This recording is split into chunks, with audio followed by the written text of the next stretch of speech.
Hi there, and welcome back to our coping skills class. I'm your host, Tom, and today we're going to go through mindfulness in everyday life. So last time we did meditation, and so hopefully that worked well for you, and that you've had about 7 days of practicing that breathing. Now for this, we just like, so how do I practice mindfulness? Like if I don't want to do meditation or a breathing technique, how do I practice mindfulness in everyday life? And you can literally practice mindfulness through almost every activity that you are doing in your everyday life. So I put up on the screen here some of the ones that you would probably do most often is showering, eating, walking, and driving. So when we're looking at some of these, so an example of like if you're in the shower, feeling the sensation of what's the shower water smell like?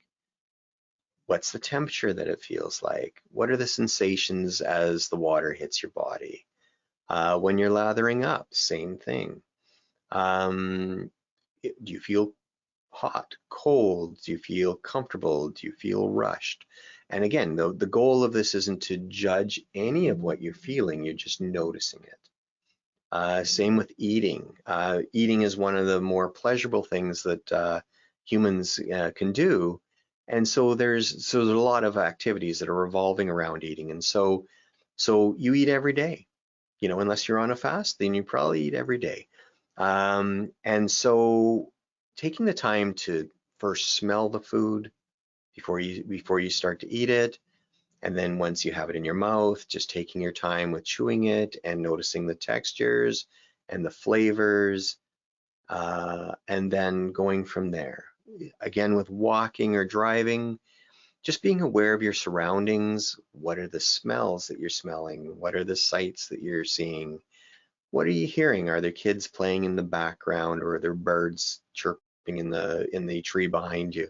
And with driving, I usually tell people with driving, it was like, if you were to try and see yourself as a beginner driver again, because when you were a beginner driver, you paid attention to everything. And so if you're driving to work and you can't remember which route you took to get to work, you're definitely not in the moment. Your mind's racing to a million different places, and you basically went on autopilot to your workplace. And so I would challenge you, whether you walk to work or if you walk somewhere, for an activity during the day, or you're driving somewhere, or you're showering or eating, I want you to take the time to experience what that's like. And you can change that. It can be, you can do showering one day and you practice mindfulness eating, or you can practice all of them and try to see how long you can actually maintain them, being in the moment, because it's much harder than what it sounds like. Mindfulness is one of those techniques where it sounds very, very simple, but it's extremely hard to master.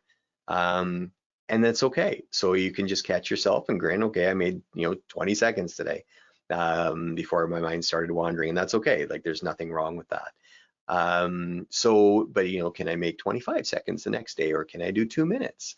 And I think you'll notice that the more that you can stay in the present, there'll be a change in your mood, and that you'll start to feel more content. You'll start to feel less stressed, because you're not focusing on some of those things that you really don't have any control of in this moment. So that's our lesson for today. So thank you for tuning in, and we will see you in the next session.